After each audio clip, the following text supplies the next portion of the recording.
Hello friends, જય સ્વામિનારાયણ, જય શ્રી કૃષ્ણ, રામ રામ। આજે દિવાળી છે તો બધાને હાર્દિક શુભકામનાઓ દિવાળીની। અને રાતના વાગી ગયા છે 8:30 જેવું થાય છે।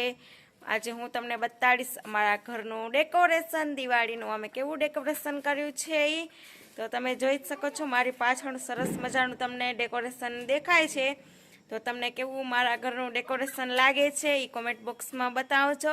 અને સાથે હું તમને મારા ઘરની ચારે ફરતે અમે ડેકોરેશન કર્યું છે એ પણ બતાવીશ। તો ચાલો એ હું તમને પહેલાં બધાને બતાડી દઉં। તો જો જીગર પણ દુકાનેથી આવી ગયા છે।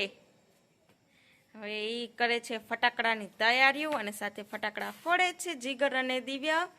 તો એ પણ સાથે તમને બતાડીશ કે દિવ્યા અને જીગર કેવી રીતે ફટાકડા ફોડે છે, કારણ કે દિવ્યાની આ બીજી દિવાળી છે। આમ તો ઘણી બધી દિવાળી આવી ગઈ, પણ આમ મોટો થયો છે ને એમ બીજી વખત ફટાકડા ફોડે છે, એટલે દિવ્યાની ઉત્સુકતા બહુ જ છે ફટાકડા ફોડવાની। એટલે એ સરસ મજાના આજે 2,000 રૂપિયાના એના પપ્પાએ ફટાકડા લઈ દીધા છે, મીન્સ કે લઈ આવ્યા છે 2,000ના ફટાકડા। તો બધા કોમેન્ટ કરજો કે કેટલા જણા ફટાકડા ફોડ્યા અને કેટલા રૂપિયાના। જો અમે 2,000 રૂપિયાના દિવ્યાને ફટાકડા લઈ દીધા છે।